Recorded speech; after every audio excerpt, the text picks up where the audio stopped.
And we're live. Hi, everybody. Welcome to the Comedy Cellar Nightly podcast.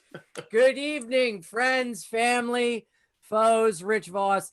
My name's Ian Fidance. I'm your host for the evening. Thank you for tuning in. I am joined by some of the best comics in the world and some of the best people around. Marina Franklin, Dean Edwards, and the one, the only, the legend, Rich Voss, everybody. How about it? Oh, Rich, you look so happy. I'm so glad you're here. And we're also joined by the Cellar producer, Mushy Mike. And this is the podcast we do every night on the Comedy Cellar YouTube page. And thank you for joining. I just want to say I'm glad to be here. I can feel your hatred through the lens at me, Rich. So just Marina, get it out. I know you have it. You want to get it out. No, Marina and Dean, how disappointed are you that this is Noam's not here? Estee, I was shocked. I mean, I love you, Ian, but I'm gonna be honest. I was like, wait a minute, what's happening? I know. This is like if we were at the Cellar, and Ian was at a table and Dean was at a table. Marina and I would probably go sit with Dean, most likely. You know, and nothing against you, Ian. It's just that you're not our caliber of comics. And it's like the Cellar table, and then there's that corner table, and you're like, oh, the Cellar table's full. Now I gotta sit over here. Yeah. But then, I love you, Ian. I'm just saying, I'm confused. It has nothing to do with love. Ian would have to sit at the kids' table at Thanksgiving. Thank you. Thank you. That's if he was invited. Right. Estee is here. Yeah. Oh, there's Estee. What up, Estee? What's up, Estee, it was so good seeing you the other night. What? It was good seeing you on Tuesday. I know, but it was so crowded. It was so funny, Estee. You couldn't get a word. Estee, I'm gonna send you the video. It is so funny. David Tell stayed the whole 2 hours.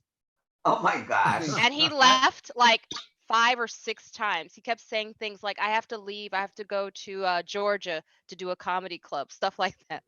It was hilarious. Keith called me and yelled at me because I was Keith Robinson called me and he yelled at me and said I was being too nice, that I was like that Bonnie drugged me like Mike Tyson when Robin Gibbons and Mike Tyson had that interview. And I didn't want to say anything. I didn't want to ruin her a baby shower by attacking people. You know, everyone was attacking. Not really, not attacking like really. You know, they were soft attacks. Nobody. Whose baby shower was I not invited to? Rachel Feinstein. Yeah. Oh, okay. And that's Ian's fault. You know, I'm not going to go after people during. They weren't really attacking. Who was being mean? But Colin was nice. Bobby was nice. David Tell called Keith pre-existing conditions. Yeah. And I did say to Rachel, during your childbirth, may your baby have Joe DeRosa's shoulders. So it's an easy childbirth. The way the Zoom tapes it's so funny. Huh? Rosa's what? Shoulders, so it's an easy childbirth because he has no shoulders. But anyhow, Keith called me yelling because I was being too nice. He didn't just call you yelling about you. He called me yelling about you too. Really? Yes. He goes, I want to know why dumb boss was just sitting there holding Bonnie's dumb hands. It was a baby shower. He goes, Voss has changed. I don't like it. I don't like quarantine Voss. Why is Noam laying on Abbey Road? I don't want to interrupt a nice conversation. Hi, everybody. Hi, Noam. Oh, Noam. How are you? It's horrible. How are you? What's on your mind, Noam? Are you feeling better knowing that they're opening the beaches and the pools Labor Day? I mean Memorial Day. Why would that make me feel better? Why should that make me feel better? No, I don't know. Because I am torn about it. I could am see conflicted. I could see beaches, but not pools. I mean, pools are Yeah. too close. I mean, lakes, whatever shore thing that they have. However, they're not opening the rides, and the restaurants are only curb serving. And it's very limited. You know, limited people and what have you. But they're opening the beaches. And that's where in New York State? Jersey Shore. Jersey Shore. Jersey Shore. But you know that all the New Yorkers are gonna go. Traffic on there is gonna be crazy. Let me tell you how crazy it is. They opened the parks and the golf courses in New Jersey, but there's no bathroom. The bathrooms are closed.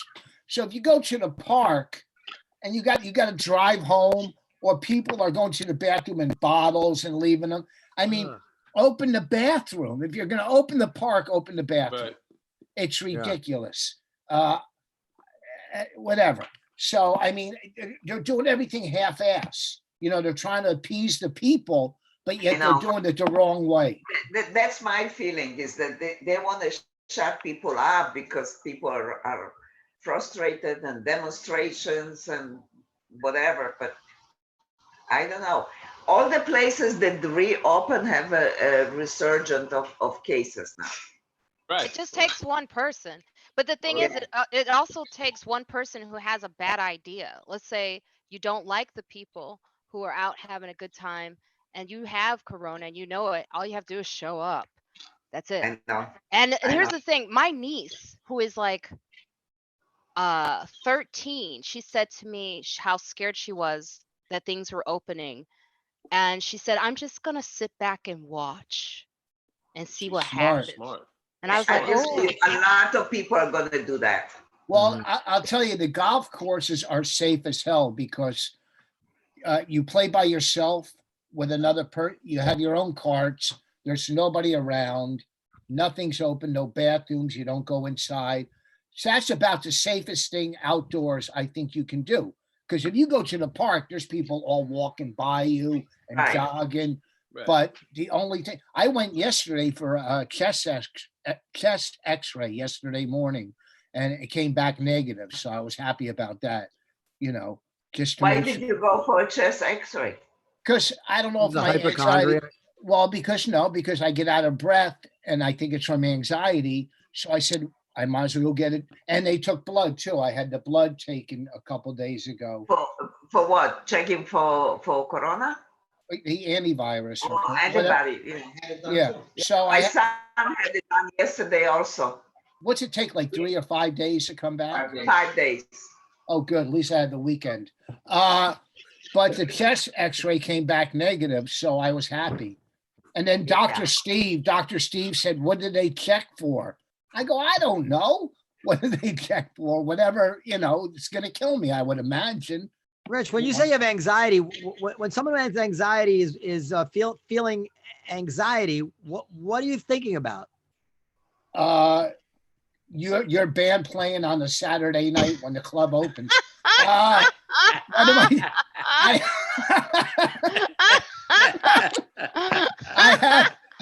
Thank you. I have anxiety. I've had it since I was 20. Then it got bad at 40. And I just have it on and off. My anxiety, it's just from just life in general. And my main anxiety right now is, am I going to be able to do what I've been doing for 36 years again? Am I going to be able to go make a living and support my family? That's very valid. Yeah, that's real. That's real anxiety. Not you being paranoid or sick or whatever. It's a very valid point, I think. Yeah, and plus, on top of that, you're going, oh, can I get sick from this? You know, if I pass away, you know, I won't be able to have a big funeral and do better numbers than Patrice. You know, when I have a funeral, I mean, I want to hit bonus at my funeral. So, you know what I mean? So, I mean, amongst the sickness and work, it's a lot for comics. It's a lot of anxiety, you know, thinking, are we going to work again? You know, or when, or where, or how much? Yeah. Well, I have a lot of anxiety now about it. I don't know what the fuck's going to happen to me. I don't know. Anything new on your front, Noam? Well, I mean, I feel like we're not going to be open until the winter. What? That's what it feels like. Oh, that's what it feels like for me too. Now we do have one. We have one ace in the hole, which is that if it occurred to me that if they do force us to open with like 50% capacity or every other table or whatever it is that they might do, we can spread it out and do shows in the Olive Tree and in the main room of the Fat Black Pussycat as well. So we don't do much business in the Olive Tree anyway. So we could almost get the full capacity between the Comedy Cellar and the Olive Tree, and almost get the full capacity between the Underground and the, not quite, but still pretty good, the Underground and the Fat Black Pussycat. If customers will come. Wait. You're saying the Olive Tree upstairs, you'll do shows upstairs too? Yeah, I'm gonna get There's good ventilation up there. There's good That's a ventilation. idea. Good ventilation. Yeah, and same thing. Same the higher ceilings in the Fat Black Pussycat too. So at least, but that's that's if everything goes well, I have that option. But I'm afraid nobody will want to come, even if we're allowed to open. Did you hear anything about Vegas? What's going on there? I just was watching a story and they were saying that not with the club obviously, but just in general that there the casinos, like the blackjack tables, instead of 6 seats, there'll only be 3 people per table, and they're not exactly 6 feet apart, but they're 3 people per table. Like the slots will be, every other slot will be closed down. So yeah, listen, in Vegas, people are touching the chips, the cards. I don't care if it's 3 people. When somebody gets up, another person sits down, they touch the cards and the chips and whatever. So I don't see how they're gonna work it out unless they have a disinfectant at the table and I don't know. I mean, they're gonna try their best, but it seems like it's just not gonna be any fun to go to Vegas under those in that situation. So why would you go? Well, I mean, as a performer, because your club out there is more of for locals. It's not as much for tourists like those other clubs. So locals are going to want to go see shows and comedy. Yeah. That's what I would imagine. So what I'm saying is, when it opens, I'm available. That's what I'm saying. Look, I hope Vegas pulls through, but of course, I had a very nice life before Vegas, and Vegas. If Vegas never opens, if it all burns down, it's upsetting, but it doesn't really affect my day-to-day life. But if the clubs in New York can't reopen, I mean, I may have to sell my house. I don't know what I'm going to do. It's crazy. So. But the clubs in New York will reopen. It'll just take time, right? I mean, do you see a correlation between Broadway and the comedy clubs? Sure. Because they announced that Broadway is going to open after Labor Day. Well, that's what I think it's going to be. But the only difference between us and Broadway is that I think their break-even point is much higher. I'm pretty sure that any show which dips below like 90% capacity on average or something like that is probably going to start losing money. So they really can't open unless they can open with a lot of business. It costs a tremendous amount of money to put on a Broadway show. Comedy is cheaper than a Broadway show. Although the cost of even comedy adds up, but not like that. Yeah, I mean, the rent in Times Square and Broadway, it's got to be a fortune up there for rent. Yeah, but they're just the unions and the sets and the promotion and the ads. It's a whole. Yeah. It takes millions. They take investments of millions and millions of dollars to put on a Broadway show. And also, capacity-wise, it's harder to.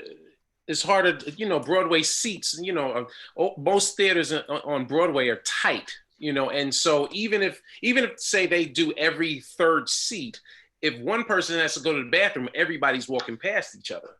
Yeah. The thing is they already announced officially that they're going to open after Labor Day.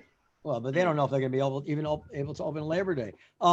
The thing is that if everybody would just wear masks, things would be a lot better. I'm convinced of it. For whatever reason, they're not insisting on it, and it's a big mistake. Because I they feel agree like with you. if they tell people what to do, they're worried. That's the problem is the people who are upset about face masks don't want to be told what to do. And then the Couldn't tell. people, yeah, Marina, well, there's all kind of videos on the internet of people. I dismissed it because I really think it's baloney. But they do talk about the cops. There was this cop that has a video how our rights are violated, that we're told where to go, to open, Right. not to open, Mhm. we should have a which I think is so irresponsible. right. There was a doctor, quote unquote, and a cop on the video. And it's so upsetting because you know that in a rural area somewhere in the Hicks or whatever, people are taking this seriously. Well, They say, yeah, I want to go. I want to, Look, a lot of it is self-serve. Not have self-serve. my nails done. They were talking about, well, I want to go have my nails done and I want to have my hair done. And Tattoos even. People want to Hey, get tattoos. I don't Bon- understand that. Bonnie's friends with this author, and she's probably like 90 or 89. And during the polio, people were semi-quarantined for 5 years. Things weren't open. You couldn't. They were allowed to leave the house, but there was no theater. There was for 5 years during polio. So I mean, this is a walk in the park compared to other diseases that were out there. You I know. think part of the problem is that everybody there's such a variance between people's situations. So some people are young and they know they have virtually no risk, and they're like, "Fuck this! I want to go out." I mean, what they really know that they have almost no chance of getting sick and dying. And then some people have money and it's not so bad. They stay in their big houses. Some people are cramped up in a little studio. You can be sure that if the government wasn't paying people $1,000 a week to stay home, a lot of these people saying that they want the lockdown to go on would be, fuck this. I can't live this way anymore. So it's just, I think a lot of what you hear comes down to people's personal situations. And if their situation is not so bad, they're like, how could you say you don't want to keep this lockdown going? But if people are broke or they're losing their business, somebody like, forget about me. I'm way better off than a lot of businesses, but like, the guy owns the Japanese restaurant around the corner, the place, near the garage. yeah. He probably lives week to week. His whole life is going up. And he's like, fuck it, open this shit up, Right. No, sir, you should know, but you should know you need to stay home, and people are gonna have nothing to come back to. So Well, But there's just there's not a good plan. Everyone understands that argument as well. Like everyone empathizes with well, not everyone, but most people do understand that people are living paycheck and need to reopen because they're going broke. Yeah. But there's no plan. And there's no understand, Marina, information for a plan. There's nothing. Ian, just to put a clear point on it, people who own businesses, they're not living just paycheck to paycheck. They have tens of thousands of dollars a month in fixed costs that they have to pay anyway. Right. So they're not just staying home and losing, their vacation money or a few months pay. They can come out of this $500,000 in the hole. Right. And and just never, and they know I'm just never going to be able to make that money back, and this is, it's serious. And yeah, we think the government will step in. And I think the government probably will step in. And the worst case scenarios for these businesses probably What won't. they're gonna do, Noam? Another. The stress is horrible. Go ahead. Well, Go ahead. Ian got that 500 from Ray. Did Aruba Ray send you your 500, Ian? I haven't gotten it yet. Are you serious? I don't think I have. Well, You had to apply for it? Mm-hmm. and, yeah. and he turned you down? Oh, you didn't turn me down. How'd you know I got it? I would just figure from your career that you would need 500. Oh, what a good I'm looking at your closet you're living in. I'm thinking 500. You look like you're filming next to your bathtub, Rich. I said, don't. That's so funny. Hey, Ian, you've got to know that this is done in jest. Of course. Of course. Of course. By the way, Rich, do we know anybody that was helped by Ray Allen? He wouldn't tell it when we did Ian? the podcast. He didn't tell anybody. He didn't give any names. which I kind of don't blame them. You don't want to know who's, taking. Just, No, I didn't get the thing from. just see who's on the lineup. Just see who's on the lineup for the first dangerous shows in Aruba, and Oh, and Is you'll he know who got opening money. Aruba? Is Ray opening Aruba Comedy Club? He will as soon as he can, I'm sure. So, the people who got money will have to. How are they going to say no? I was they asked to had- perform in Georgia. I was asked if I wanted to be one of the first wave of comics to go out. when? No. Where?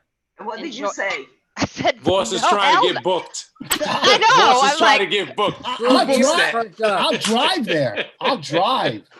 I said no, and they Where? said I don't blame you at all. We have to ask if you want to, and I said no way.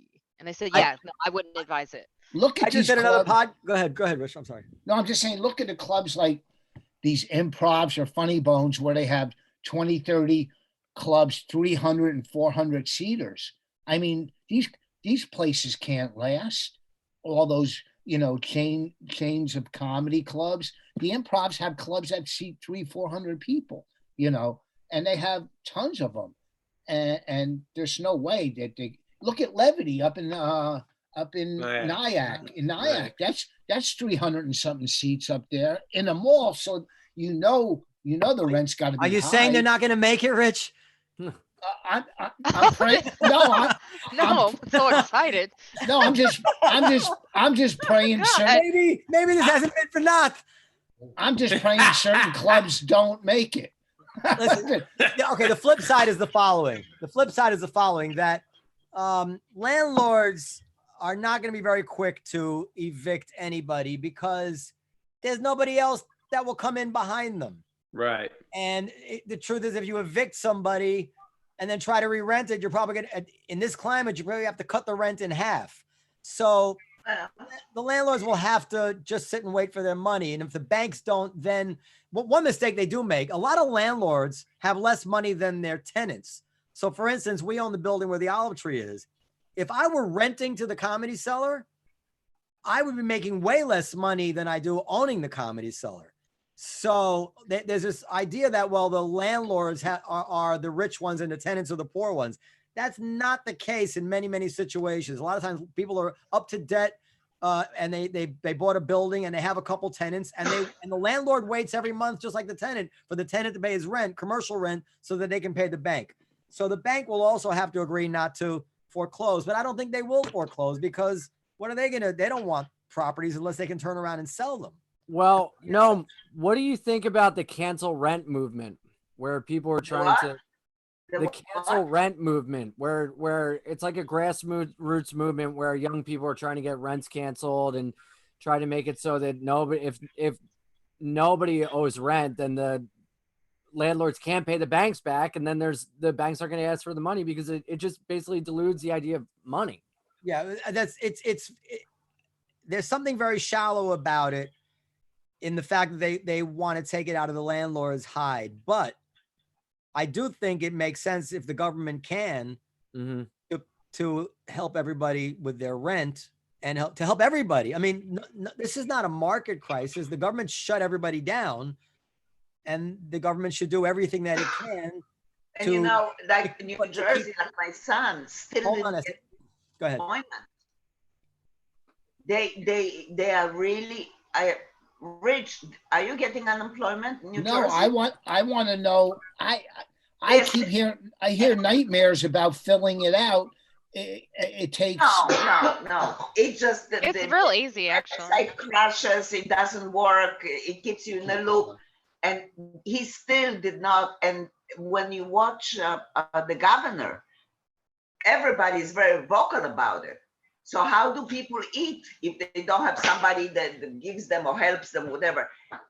Can't pay the rent, health insurance is in jeopardy, no food, there's children, there's no school. This is something that is very, very disturbing. Yeah, it's very upsetting. Well, how are you supposed to eat? It's not. And you know what? In New Jersey, where my son pays rent, from the main office, they did send a threatening letter, although they gave us an option to apply the security towards the rent. They did not apply it. So we got a really threatening letter. Wow. Tell them to send back a dick pic.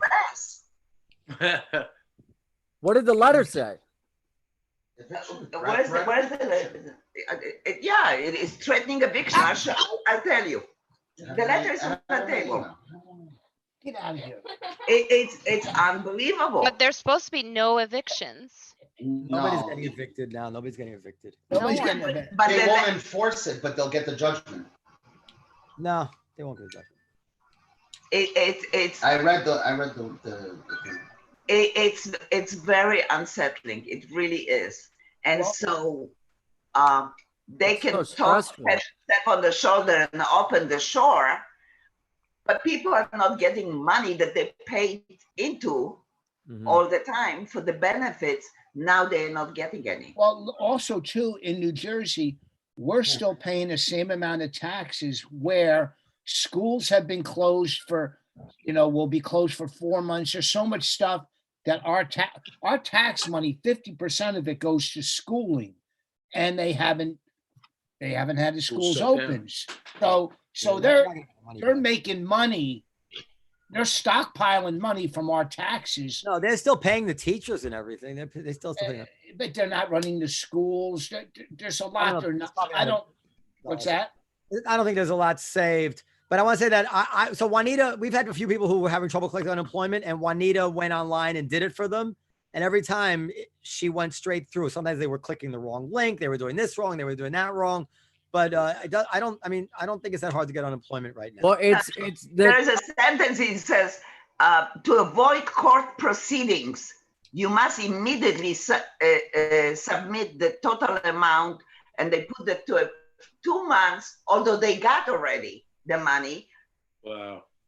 Wow, that's Look horrible. at this. What do you mean they got already? They sent it after they already got the That's rent. security, plus we paid partial. So there's $1,500 left to pay. They want the $4,000. Has anyone in the building gone to the news or tried to put this in the media somehow? Listen, we're not the only one. I mean, my son is not the only one that got this letter. Right. But has there's- anyone in the if there was maybe media attention drawn to the building, it would make the landlord rethink his tone. No, but Ian, the thing is this is the problem is like you hear Cuomo speak, but on the on the ground where Estee is and everyone else is, these things are happening overwhelmingly. Yeah. So one case is not going to get the attention because it's just being said, but it's not being dealt with on the level like where Estee is talking. It's you No, got but we're talking about stress. yeah. You don't get your unemployment, you're sitting, you're not working, you're wondering whether you're going to have your job. Then you bombard it with this kind of a threatening letters. You lose sleep at night. Do you think it's a stock letter they're just sending to? Whatever. Probably is. Yeah. But But it's causing But it's stress. still- Yeah. Same but it's amount of still stress though. stressful. Yeah, it's still stressful. Yeah, it's still the threat, It's not the idea of a something threat. Yeah. There's COVID-19 mentions in the letter. Yeah. Or What's that? whatever. They were nice enough to waive the convenience fee for credit card. Yeah, payments. they said they're Yeah. gonna waive the convenience fee for credit card payment. I got a Isn't that threat. great? Yeah. I got a threatening letter emailed today because If you don't stop comedy, we'll take away your house. No, I put a bid in on oil painting on eBay and I didn't pay for it. And they said, listen, you got to pay for this painting. And, I'm going to take it, but, I don't really need it. What I'm saying is they're coming at us, all of us, from every different angle. Let me tell you something. And unemployment for self-employed comics is not as easy to get as it is for somebody, like you said, your wife got people. We're self-employed, so That's different. Well, Yeah. there is there Well, you have that's not a problem of getting through, but that's a problem of what you're actually entitled to as benefits. That's a different problem. I agree with you. You know, I mean, how I don't like. I wouldn't even know how to go about it. And someone told me I could get money from, you know, since we were quarantined. And but how, you know, then you got to show your taxes, this and that. I mean, it can't be You easy. don't. They have your taxes. They know exactly who you are, how much you paid, and whether you qualify or not. The Well, question is, if you made too much money, you might not be qualified for the what Full amount. Stimulus. the Oh, stimulus. for But the you Can I use- still Stimulus. get Can I use- unemployment. Ian, can I use your name? Yeah, go for it, Rich. They'll give you all the extra money you need. It just I have to it's so say, tough. my landlord There is are so people used to that, it. I know people that get on the plane and they fly and they go and they do, and life is not that terrible for them. Did you Right see now, they're Yes. flying. Yes. Did you see United? I like drove today with Lois, and it stressed me out.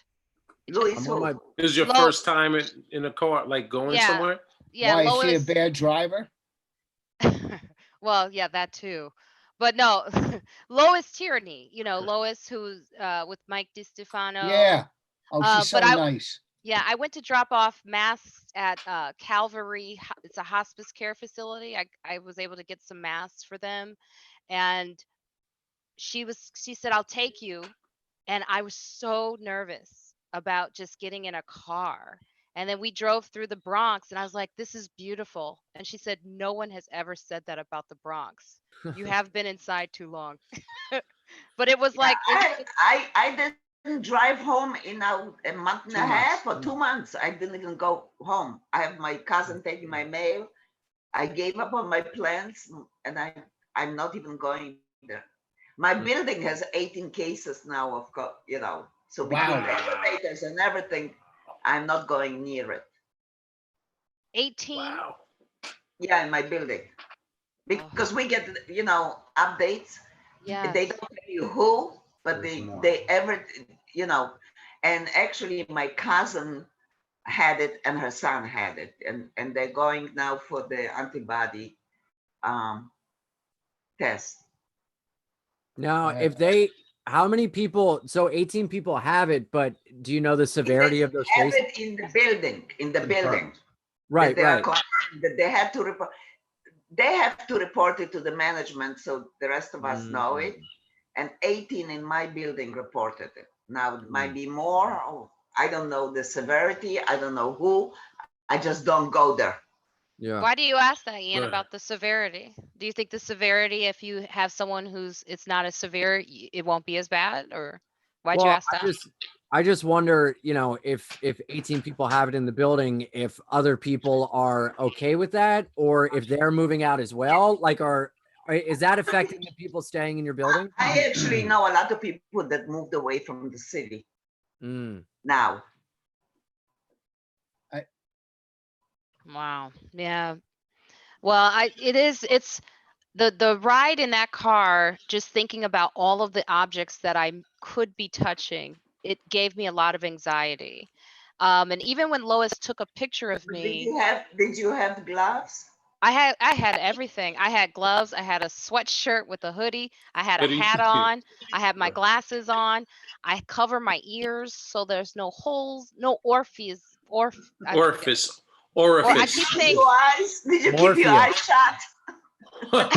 if I could have, I would have, Estee. But I just was like, all the holes need to be closed up. And then yeah, gloves and beautiful mask, you know.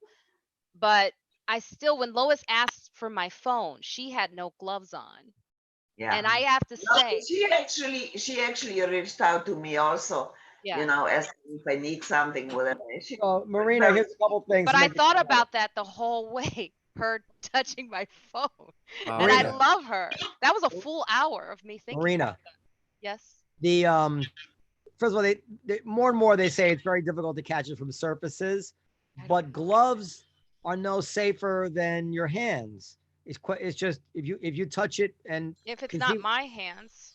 no, I'm they're saying not. if you get it on your hands or on your glove, it's about touching your face. The glove is not going to Right. But the Right. thing is, the biggest risk is to be in a car breathing the same air with bad ventilation as somebody. That's the risk. It's not touching the phone or the Oh, glove. well, we had the windows closed, so I guess I'm done. Yeah, that's the risk of being a you gotta have the friggin' windows open. I'm Bye, done. Marina. Windows open and forget the gloves. This is a great Did you- conversation. Did you see? Well, Unite- you Go ahead. no, you know what I was gonna say. I saw someone said, because here's one of the problems with the gloves is, say you touch everything with gloves, you still have to take those gloves off. And There's now, a way now the nurses show you how to take them off. there is, but The only good thing about Wait, let Dean finish. Let him finish. you won't touch your face. that's what I was gonna say. Having Yeah. the gloves on just can help as a deterrence to touching your face, if nothing else. Did you see the United Airlines where Yeah, the It was middle tough. they put people in the middle seats? It was packed.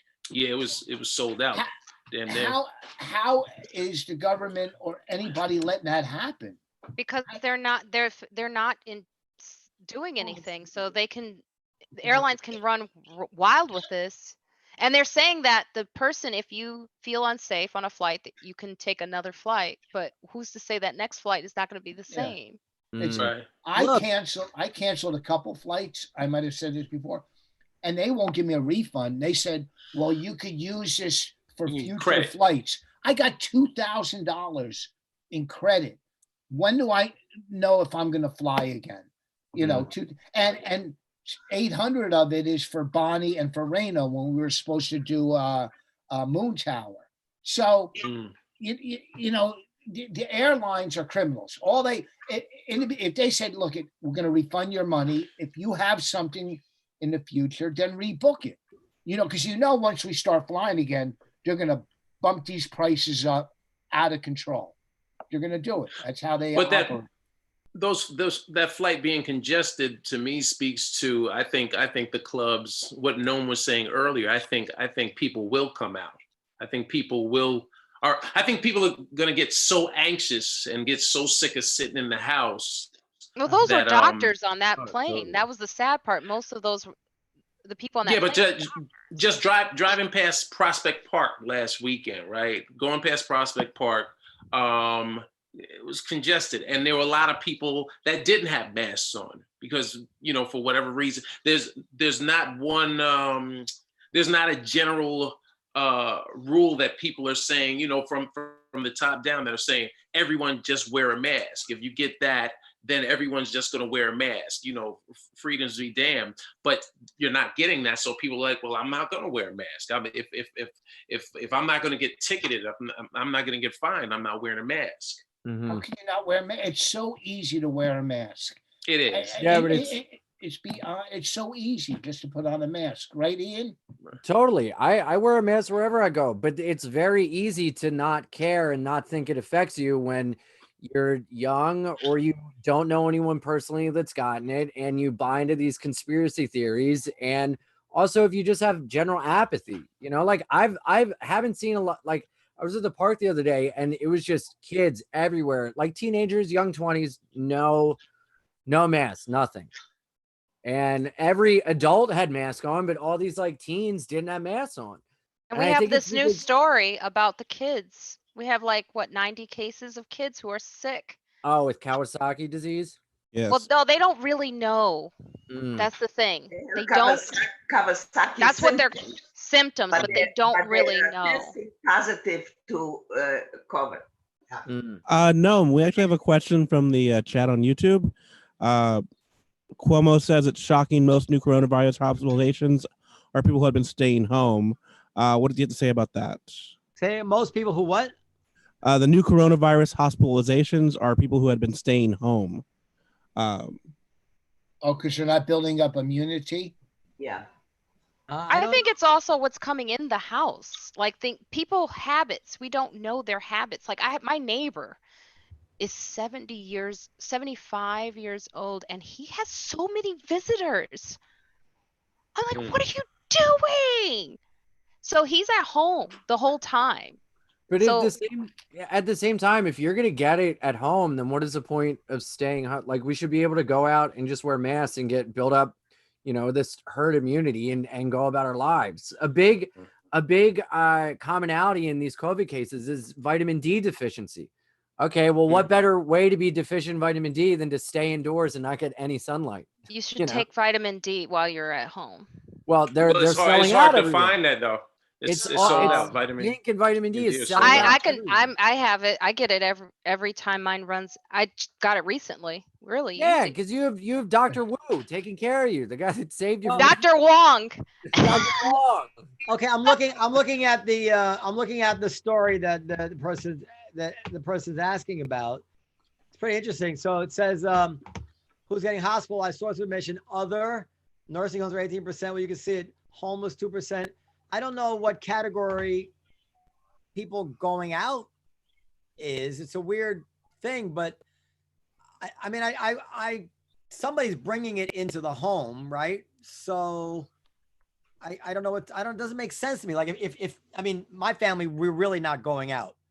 So we're not risking getting it unless there's something really we don't know. So that means that if they're getting it in a home, it's because one person is bringing it back to the house, and then within the home, transmission is probably close to 100%, especially if you have a false sense of security. People are not wearing masks around their own house. You can't get your kids to stop hugging around. Your wife kisses you in the morning. I mean, it's almost impossible. Once one person in the house gets it, probably everybody gets it. That's probably what explains it. My wife hasn't kissed me in the morning in about 3 years. Dude, I was just wondering. I was like, that happens? I know. It was something that came to mind. No, it doesn't happen. And I guess so many people are staying home as well, but I can't imagine that if we were all allowed to go on the subways again or something, that you wouldn't see it. People, I know that stat just doesn't make any sense, does it? The thing is, they told a story about an older woman who she wasn't leaving her home, she wasn't on the train, and she got COVID. She was just at home. So yeah, but it could be with groceries. If somebody I was thinking groceries. It could be mail. Mm-hmm. It could be mail. I mean, yeah, I wipe everything down when it comes. It does not pass my door without Lysol or Clorox bleach or alcohol, and then there's a constant washing of hands. You can. Where can you get Lysol? I was just about to ask that. I actually get it. I know. Marina's got vitamin D. She's got Lysol. She's got everything. I'm the one you want to talk to. Where you shopping, Marina? Marina's making so much money at that call center. She looks like she's working at those headsets. Can I say something about this Cuomo thing again? So it says 73% of the admissions were people over age 51. Like, if they are trying to keep a lockdown going on, I mean, I guess I appreciate the fact that I guess he's just being transparent. But could you imagine some information better designed to make people say, fuck this, end the lockdown, than saying it's all old people and it's all people who are staying home who are getting sick? And the definition of old is 51 and up. I mean, it used to be 65. Wow. I thought it was 65. I didn't say all. I said all. I said people 51 and over, which is meaning like the young people they're not going to want to stay home. And with weird statistics like this, who could blame them? And especially with young people not knowing anyone that's been truly personally affected by it, other than the fact that, like, yeah, I think I had it in February, or like my friend they lost their taste for a week, but whatever. They're not going to wear masks. They're not going to care. Their apathy is going to grow. Their anger is going to grow. And then getting on a train with other people is going to be insane. But that's good because the more of them who get it and recover from it, I don't want anybody to die. Every time somebody gets it and recovers, it brings down the odds of someone else getting it because it builds up the herd immunity. The more people have it, the fewer people, the slower people catch it. So, yeah, it's really not that bad if young people go out and get it and recover. That's actually the best thing that could happen. So maybe it's going to work out. I don't know. Yeah. And also every person I talk to that's not a comic is so, like, the second this is over, I mean, obviously people are going to take, precautions, but they all want entertainment. They all want to feel normal again. They want some sense of, like, I just have to go out and live a semblance of the life I used to live. So I really think people are going to come back and go to shows. It's just going to be, it's going to be a rough road, but people are going to come back. People are going to want to be entertained. People are going to want to be in public to feel as if they have their old life back. Ian, that is such an inspiring thing that you're saying. I just wish I didn't have at the top of my mind all the dumb things that you've said in the past. Because Broke clocks right twice a day, Noam. Because I would really love to just believe you. It's the truth. But I can't. Well, The optimist side of me says amen. The pessimist say I am with Rich. So Yeah. I go, it depends what time of the day you're gonna approach me. I'll feel Yeah. differently. And, So- and the uncertainty of all of this is a little bit too much. So I It's just a finished lot. another podcast with these two Georgia attorneys, kind of like they're defense attorneys and social justice oriented defense attorneys. And we're talking about this Georgia case, this Ahmaud Arbery. And Yeah.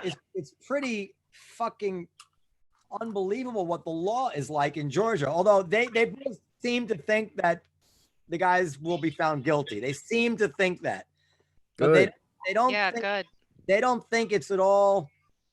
I went through the law with them step by step. There is a path legally to these guys saying they were within their rights to make a citizen's arrest holding a shotgun. Yeah, It's well, really guess what? You can legally. crazy. What? Let me ask you, on the video, Yeah. didn't it seem that they were waiting for him? The truck They was were- stopped. they The were- doors they were were- open. They were blocking him in. The guy shooting the video. They cut him off.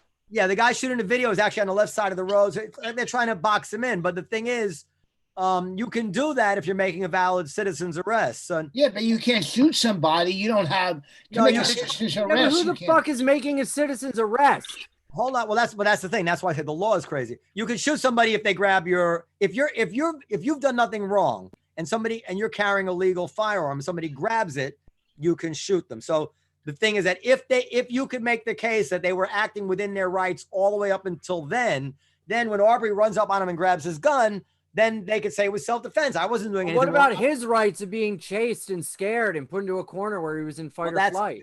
That's where the law just becomes. Georgia is one of the only states that allows this for everyday misdemeanors. Well, also, I'm sorry, no. Also, isn't the idea behind the citizen's arrest? They have to catch someone in the act of, Yeah. versus speculating that they might have. Right. So that's where it gets. That's exactly the most Ooh, interesting point. So Mean.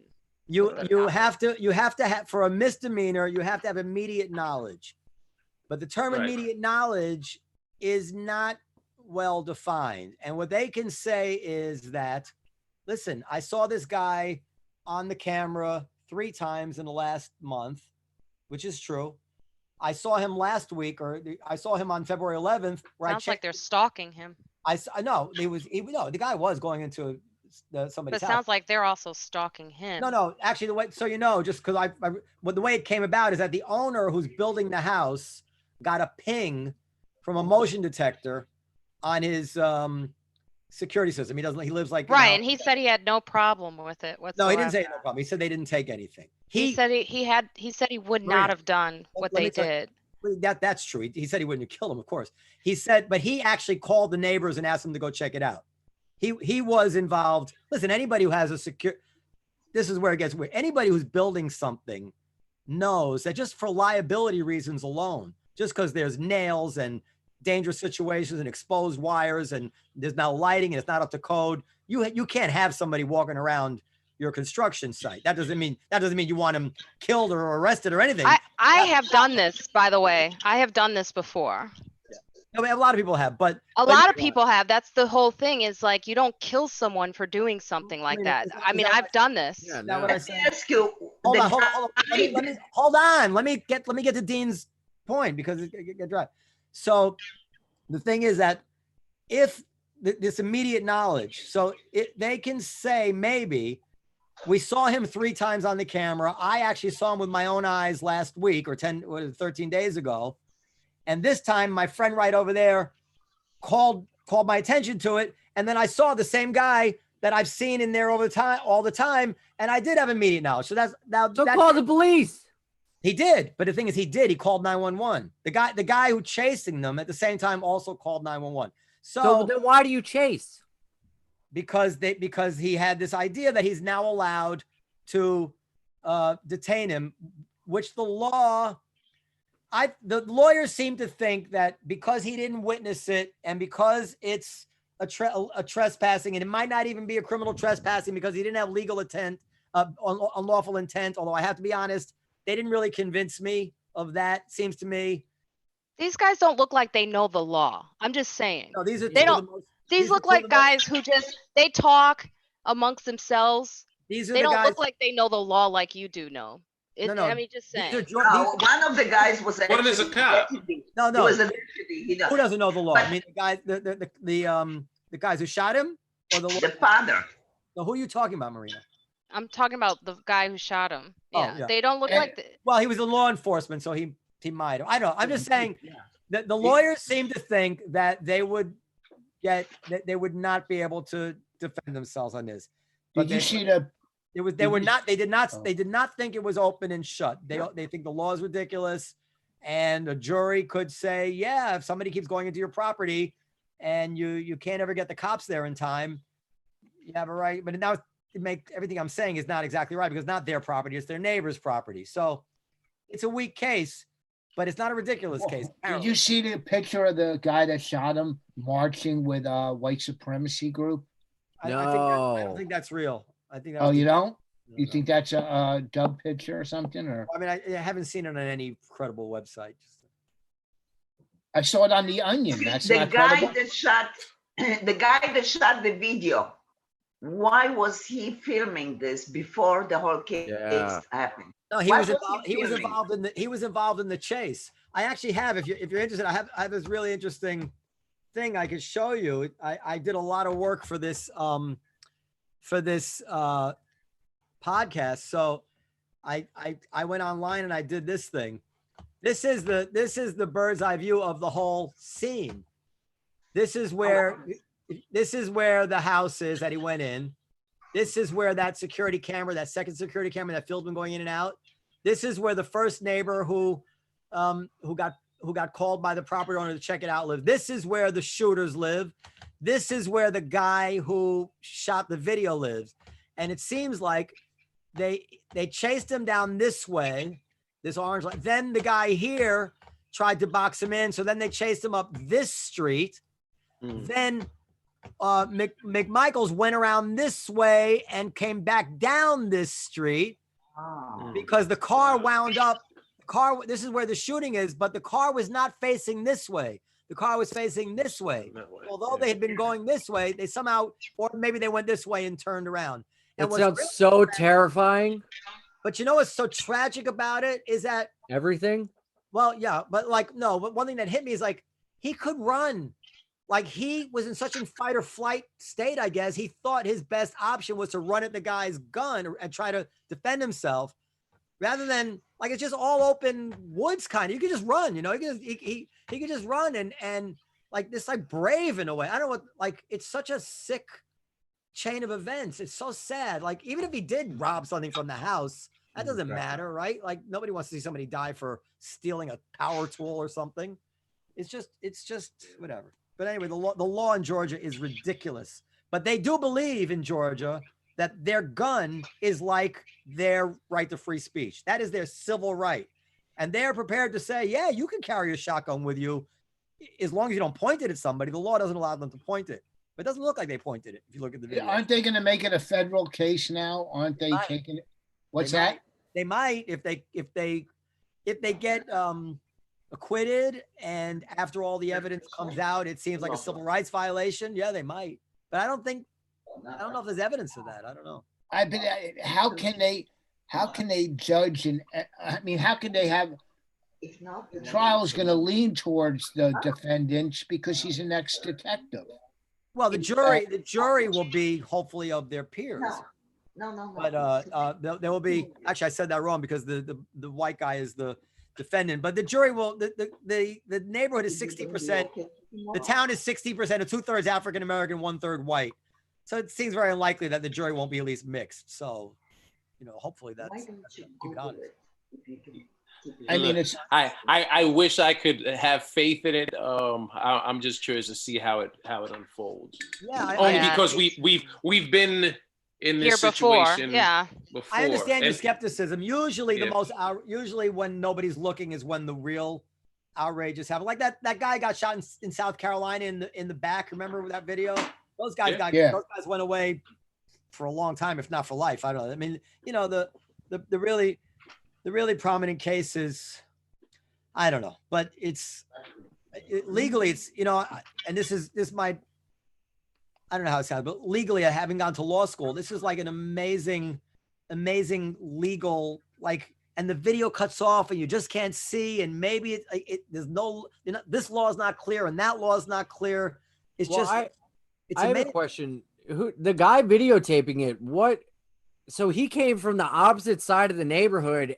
What's his connection to the people to those? Okay, so in the first 911 call that just came out like yesterday, first February 11th, it sounds like a bunch of people in the neighborhood were concerned about a guy. In the call, if it's to be believed, Arbery actually went in at night with a flashlight into this location, but didn't steal anything. But that's what he said. So, and he said like 4 or 5 neighbors were all out there trying to figure out what's going on. It's a small town, so I think they were all concerned about a guy prowling around at night, you know, going into a private property. That's not crazy. What's crazy is how far you got to take it. I mean, I would, if there was somebody prowling my neighbor's house across the street, I'd be concerned about it. I have kids. I don't, you know, you assume the worst when your safety's on the line. But so that guy was involved in it. But what's interesting is that if you're going to make the defense, is that they called 911, so they're trying to bring the cops to the situation. Even while they were chasing him, they called 911. And the guy also was videotaping it and then turned the videotape over as if they thought they were exonerating themselves by saying, look here, this is what I'm doing. Look at my video. You know, so I just don't get the mentality. Like, why would you not just stay home? Like, why chase them? Because he's a former law enforcement guy, and you know, these guys are macho idiots, and he's gonna go be a hero, you know, I guess that's, and you know, certainly it's the kid's black. That I hate to say that because you don't know in any individual circumstance, but it wouldn't shock me in the slightest if that. No, he was black though. Yeah. Has anybody asked? It hates me to say. Can I tell you why that? I always say this. Why that bothers me, because the way the Central Park 5 got convicted was also by saying, well, you know, all these young black kids that look like that, they do this all the time, so it's very easy to believe they did it. And that is really the same logic. Well, you know, these white rednecks, they do this all the time. Yeah. So I just not comfortable with that way. I think that if they did it, it should be able to be proven without regard to their skin color. But it wouldn't. Having said that, yeah, it wouldn't shock me at all if they had a little extra juice behind them because they didn't trust this black kid. Of course. Has anybody asked how many bedrooms that house is that they're building? It looks amazing. I mean, the houses are beautiful. No, Nick DiPaolo already put a bid down on it. Well, I'll tell you this. You know, you talk about. I'll let you laugh, and then I'll say this. The stress, right? You talk about stress. Yeah. Well, when you're black and you hear stories like this during a pandemic, this adds to a lot of stress and anxiety. Being in the park with a face mask on and a hoodie, and because I wear a hood. You start to wonder if the cops passed me the other day and I had anxiety about how they're looking at me. Now, I was at the farmer's market. Oh, then you were fine. But you never know. They may like, that bitch was going to steal cauliflower. We don't know. But you know, it's just, you start to feel like this real other anxiety of like, do you actually deserve, do you get to protect yourself properly without being judged, or even just either way, or even just speak on your behalf. Yeah. No, Dean, how do you feel about that? Well, I agree, because I know I joke about it on stage, but I remember this is years ago, after the Trayvon Martin and him with the hood, and I remember I was in Bed-Stuy, Brooklyn, which at one point was predominantly black, but now is more gentrified. And I parked my car, and it was cold pole down, put my hood on. And as I put my hood on, I said, ah, damn. And I took my hood off just because I didn't want to have to deal with the police that were down on Nostrand and Fulton looking at me like, oh, is this some hood, some thug? When I'm like, nah, I'm just cold. And that's where that joke wound up coming from. So the anxiety that people have, that people that look like me have, is real and it's frustrating. I don't let it affect me because I'm like, hey man, you know, if whatever's gonna happen is gonna happen, you know. And so it's affecting me. I've gotten like but understandably. yeah, and I'm very angry about it. And it's like I'm sick. I'm tired of it. I mean, I'm sitting out in the park. The cops pass me, and all of a sudden, the 6-foot alert thing comes on. There's a whole bunch of people around me, but all of a sudden, it's like, just remember 6 feet distance. And I'm like, right. Hey, was that for me? Well, and that happens because I saw online, and I was just talking about that. I saw online an image of, you know, people in Central Park that probably were white, and cops were handing them face masks, and they weren't doing the 6 feet apart. And then I saw another video of cats, I think in Canarsie possibly, and they had their neck in one young black dude's had their knee in his neck, and then friends of his or family members were on their porch, you know, recording, and then the cops came and got in their face like, back up. And in my mind, I'm like, but he's on his property. Like, he was on his porch recording, and the cop came to him and said, back up. And so it's like, you know, it's not fair. And it doesn't seem like it doesn't get any better, you know. So and Marina, it is frustrating. It's interesting to me that Marina's saying that, because like every black guy I know in my life has a story about being hassled by the cops physically and otherwise. Like basically every single person. But I never heard a woman talk with the same kind of fear of the cops that guys talk. Sandra, with. I mean, there's so many Sandra stories Bland, of yeah. Sandra Bland. So I'm asking, is that you think it's as common among female, that fear? Like you? Yes. Yeah. Yes. I didn't realize that. There's a constant. I'll tell you I'll try to make it as quick as possible. But being on a woman got upset with me heading to Arizona because she didn't think that I was in first class or supposed to board the plane when she was boarding the plane. So she actually reported me to the pilot. She said, I am going to get you kicked off of this plane because she thought I bumped her and her daughter. And then she said, figures.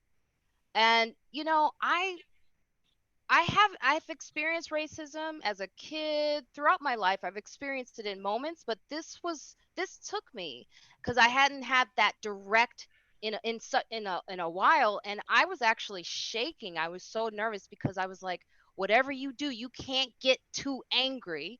Right. Because then you'll be the angry black woman. And they did say, we're gonna move you, that's me, to the back of the plane. Not her, me. Wait, you had first class tickets? I was able to board the plane early because I had premium seats and Rich. Yeah. No, I just want to know what club flies first class. But what about fear for your life? Like you know. That was fear of my life, though. Oh, okay. That's a small. Believe it or not, that situation could have escalated to me being dragged off the plane, which did happen that year. So it's like I'm constantly aware of my space. I'm constantly aware of how I raise my voice. Right. And how it can end up. Yeah, I'm absolutely aware of it because I have seen black women being thrown down. I've seen young black girls being thrown down without kids. I've seen it. So yeah, it's I've seen it on McDougal Street. And here's the other part, Noam. It happened to Jason. You know Jason, the guy who plays with me. Have a ride on McDougal Street in front of him, and I had to tell the cops, you know, that who he was, you know. Anyway. Go ahead. So I just say that to say, like, it just takes, when we're talking about stress and anxiety, it's just another level with this pandemic. And then you're hearing the statistics. When I drove on 125th Street today, I'm seeing everyone hanging out, and Lois, who's with me, she didn't mean it, but she's like, look at them. And I was like, oh my God, this is how she sees us, because we're not doing social distancing. I'm watching the cops. No one's saying step back, nothing. People are in groups. It's like groups of like 10, 20, and the cops are just standing there. So I don't, but then I go to Central Park and I see white people sunbathing, and that's different. And that Wait, speaks to what I was saying earlier, that it's consistent. You just want some consistency. If you're going to scrutinize one group, scrutinize the other group. Well, you're saying the cops in Central Park are telling the white people 6 feet, but in the Bronx, they're not telling the black people 6 feet. They don't care. Is that They're what not you're doing saying? it. They're not doing it either way, but they're judged differently. But when the cops are in Harlem, that they're like you said, your friend is like, look at them, but nobody goes to Central Park saying look at them, because they're sunbathing. That's Marina not true. No, that's not true. No, I'm generalizing. I actually do a little bit. Every picture on the internet is look at them. Every picture of people in Florida or wherever is look at them. So people are going look at them. People, whoever it's they a are. different. It's a different thing, though. But even the news, the news coverage, right? Even the news coverage when they first started covering a couple of weeks ago, people deciding they're sick of staying in. They still, you got the numbers on the new COVID cases, but then once there was this sort of spike and you saw that it was affecting African American communities, there was almost like don't drink, don't smoke, don't do drugs. Right. We're all doing drugs right now. There was suddenly a reprimand of the African Americans that had, that were contracting COVID-19, because you people, you got to listen. It's like, well, tell that to everybody consistently. Did you hear the story? Yeah, about go ahead. Give it up for the cheese lovers. Give it up for the cheese lovers in the house. Now, at the same time, Noam, you are right. I have called 311 and 911 on a couple of people. So I'm not saying I'm perfect, okay? Because I have done this. And they have called me Karen. They've called me Karen a couple of times. Yes, I have. That's amazing. I've called because they're doing construction behind my building. And they're trying to get ahead of the game. And I'm like, no, if none of the other businesses can do that, you can't either. Plus, it's very loud. It's very loud. Guys, there's an amazing article here. Of course, I didn't read I'll show you. I didn't read the whole thing, but it does. It does relate to this. Bear with me 1 second. For whatever reason, my computer's freaking out. Can we just open the country back up so Noam can get a haircut? Can we make that happen? So early precautions draw a life and death divide between Flushing and Corona. Does anybody know the neighborhood of Corona, Queens? I don't. Oh, predominantly Latino. So there's a Latino neighborhood. It's good because we don't have to talk about it. We can talk about it without having to talk about black things. There's a neighborhood right next to each other. And the Asian part has virtually no coronaviruses at all. And the Latino part is teeming with the virus. Essential workers. No, apparently not. If you read the article, it's that the Asian community is extremely fastidious about the way they're washing their hands, they're wearing masks, they're doing everything. Take their shoes off. They're doing everything. Yeah, that's important. And the Latino community is not, for whatever reason. I mean, maybe just culturally, like the Hasids, or even worse, they're just not suited to that kind of. It's just not in them to be like that. I don't know, but there is a certain amount of results within different communities that is a result of the way culturally or whatever the norms within that community in terms of how serious they are about paying attention to measures. Are there statistics on the Hasids, on the Hasids, because they're out in the streets like crazy, And there's got to be some kind of statistics on how many of them are catching it or coming down with it, because they clearly don't care. I mean, you've seen the pictures, you've seen the funerals, you've seen them out there. So unless they're Amish, maybe I'm wrong, but I'm pretty sure they're Hasids. So there's got to be statistics on how many people have caught it. What part of Brooklyn do they live in? And see, the fact that you have to Williamsburg. ask that question shows where the media has made the focus on Black and Latino. You don't even know that number. You should. Well, I don't know the number of should. Black or Latino either. I think they're focusing on white people. I don't even see numbers on Black or Latino or or special interest. I just see. No, I see the numbers on Black people. It's crazy yeah. how they're. I mean, on top of being all the essential workers, they do the shitty jobs that are essential, right? In hospital. MTA. Yeah, how many MTA workers have died? Jesus Christ. Delivery. I mean, whatever. Delivery, The shitty jobs that are essential, and they live in multi-generational homes. A lot of people, and they live dense, and they have by far the highest rates of hypertension. They have the most underlying. It's a perfect storm. Diabetes. But it also hit me too. Bad luck, or it also I also realized too, the reason I didn't see these numbers because I haven't looked any of them up. So that's why I probably didn't see any of them. I don't look it up. I try to keep not read this because it gives me more anxiety. I Zoom chatted you guys this article. If you guys want, if the link. Oh yeah. Pretty interesting article. But in the end, it really just shows that if we would just all wear masks and everything, we could make a huge dent in this. Well, I know a comic reached out to me from China like 2-3 weeks ago. And he asked if he could use a blurb from something I said when I was over there a couple of years ago. So I said, yeah, sure. And he said he was using it for an upcoming show. And I said, oh, are you doing a Zoom show as well? He was like, no, we're actually doing where the spaces are open. And I asked him, I said, wait, you're doing live stand-up again? He said, yeah. He said, because everyone sort of complied and started wearing masks. He said, obviously people still, when they go into public spaces, they have to wear masks and such. But the numbers, they saw a drop in the numbers that they're back open for business as far as entertainment. Yeah, but I said this on the last podcast.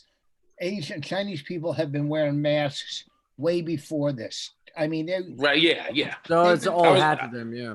Yeah, I was in Japan in November, and we felt like we were the only ones that didn't have masks on most of the time. Yeah. By the way, Liz, if you're listening, can you get Jim David on the show? He tells me, I keep forgetting to tell you. Do you think you could perform comedy wearing a mask? Yeah. Yeah. Wouldn't want to. I wouldn't want to. I need my. really important. I asked Regu today, our engineer. I asked him to check if he thinks that if somebody wore a wireless lavalier under a mask, if the sound would be okay, or if the sound would be better just holding a mic. I don't know. But I think that might be what it needs to be. Is everybody wears a mask, including the comics. Well, what are they doing? What are they doing in China, Dean? Is your buddy? Are the comics wearing masks as well on stage? You know what? I didn't even think to ask that. That's a good question. I'm curious about that now that you said that. Guys, I'm sorry. I've got to say good night. It was nice seeing you all. Good night, Hi, Estee. Take care. Estee. Nice seeing Good night, you. Estee. We're Bye. gonna wrap it up anyway, I think, Bye. unless Ian wants to keep talking. I don't know. No, I'm ready to go. Yeah, I'm gonna go have something to eat.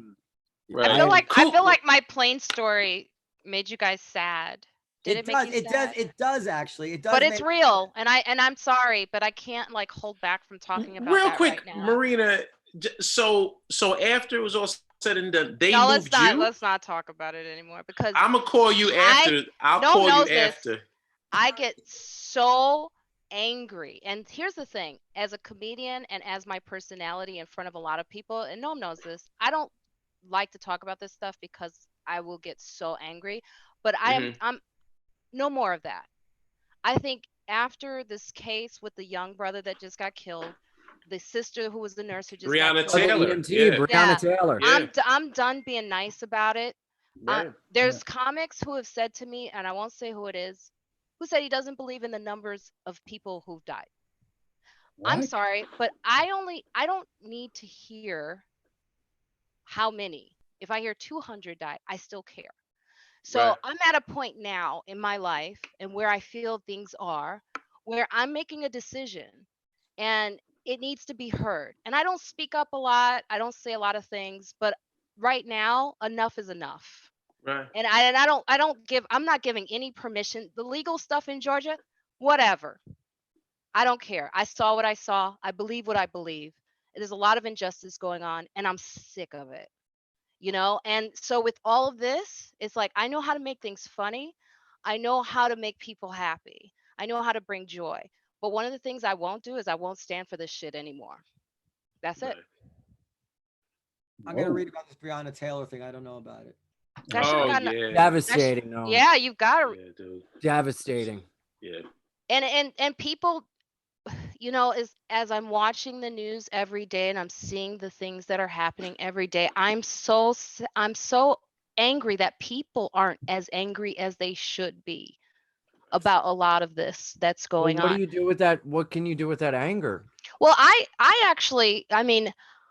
think anger is actually good for me because I think I've controlled it for way too long. I've suppressed it for way too long. So I still have joy in my life right now. I still do a lot of things. I make other people happy. But I think it's really important right now to be angry to get stuff done. This is not a time to sit back and be quiet. This is not a time to make it pretty. This is not a time to go, oh, let's really look at it. No more. Mm. Not for me. I'm kicking Bonnie out. Thank you. I'm doing Well, it now. it's really interesting when we threw Rachel Feinstein's baby shower on Zoom, and it was like, I've never seen this. 2 pages of comedians. I've never done Zoom where I've had to go like this. Yeah. The comics had so much fun. The comics needed it. The comics needed to hear. I heard Dave Attell say this. I need to hear laughter. So for me, that's what you do to kind of like calm the anger so that you're not crazy, but you got to still keep that. It's just, you help people, but then you have to be aware of what's going on. Yeah. And you use that. You just pivoted. In my opinion, Yeah, you take whatever. Which is what comedy ultimately is, right? You take what pisses you off and flip it on its head, not only to make people laugh, but also to enlighten people. Because there are a lot of people that unfortunately aren't aware. Now they're becoming more aware, and so it's like for myself, for all of us, it's our job to take that, to take your anger from that flight that you had to experience to what's pissing you off with Ahmaud Arbery and Breonna Taylor and turn it into something funny. Well, my wife is Canadian, so she pushes everything down, and we, because I don't let anything roll off my back. If I see an injustice or I feel there's an injustice towards me, whatever, I speak out. I just speak out, and that's I speak out all the time. Like if that was me on the plane, whatever, they would have thrown me off because yeah, but there's a different set of circumstances. I get it. I get it. Yes, there is, but injustice is injustice, and I don't put up with it. I just won't put up with it because you and Greg Rogel. Well, no. No, he's very different from Greg Rogel. No, it's just because he got a middle seat. He walked off. But Bonnie, actually, I said this to Bonnie. I told her that story, and Bonnie said, wow, you know what? The way I act, I'm like an animal on these planes. I'm like, what are you doing? Like, I move over. And she's like, I'm never thinking about my space and how I'm affecting other people. That's what our conversations have done for even Bonnie, is her realizing how much she's able to relax in the world much more than I do. Mm-hmm. Well, I was on the plane, and somehow I was upgraded to first class, and the guy next to me took off his shoes and socks and was picking his toenails. I go, do you really think I'm going to sit here and watch you pick your toenails? Put your goddamn socks on. And I told the guy, just anything that, I was at a counter and I'm eating. Some guy's blowing his nose. I go, hey, fuck, I'm eating here. I mean, if he was a big, he was 80 something years old and I knew I could take him, but yeah, anything. Just you can't let it roll off your back, Marina, Well, because then Rich you Voss, push it man of the down. people. Thank you. Shut up, headliners are talking. What I'm saying is, Hey, can we end this? Can this be over? no, and Marina, I did call you a headliner, but not, I didn't say beat clubs either. Look, boss, I'm usually on the early shows. Because you got to get to bed. Okay, Well, fun. Thank you guys. see It you was guys. nice hanging out with everybody. Thank you Yeah, for you sharing too. how you guys felt. Good seeing y'all, man. Appreciate Hey, it, guys. Ian.